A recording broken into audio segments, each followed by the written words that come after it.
વરસાદ માપવાનું સાધન એટલે કે રેનગેજ બનાવવા માટે એક સાદી બરણી અને એક ફનેલની જરૂર પડશે અને વરસાદમાં ભેગું થયેલ પાણીને માપવા માટે આપણે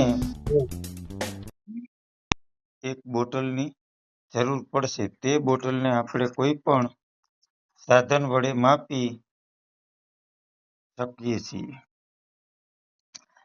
આપણે લીધેલ ફનેલ નો ડાયામીટર આપણે પહેલેથી જાણી લેવો. મેં લીધેલ ફનેલનો ડાયામીટર 170 mm છે, જે એરિયા વરસાદ માપવા માટે અગત્યનો છે.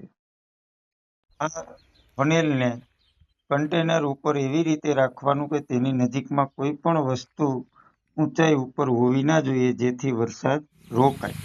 જ્યારે વરસાદ પડે અને પાણી કન્ટેનરમાં ભેગું થાય, તેને આપણે પહેલેથી રાખેલ બોટલ વડે પાણી કેટલું કલેક્ટ થયું તેને માપી લેવાનું અને એ પાણીને ફનેલના એરિયા વડે ભાંગતા આપણને કેટલો વરસાદ થયો તે જાણી શકશું. અહીં મેં રાખેલ ફનેલનો એરિયા 227 mm હોવાથી મારે 100 ml પાણીમાં 4.4 mm વરસાદ ગણાશે. તમે પણ આ રીતે તમારા ઘરે તમારી જાતે જ કોઈ પણ અન્ય ફનેલ લઈ અને પણ વરસાદ માપી શકો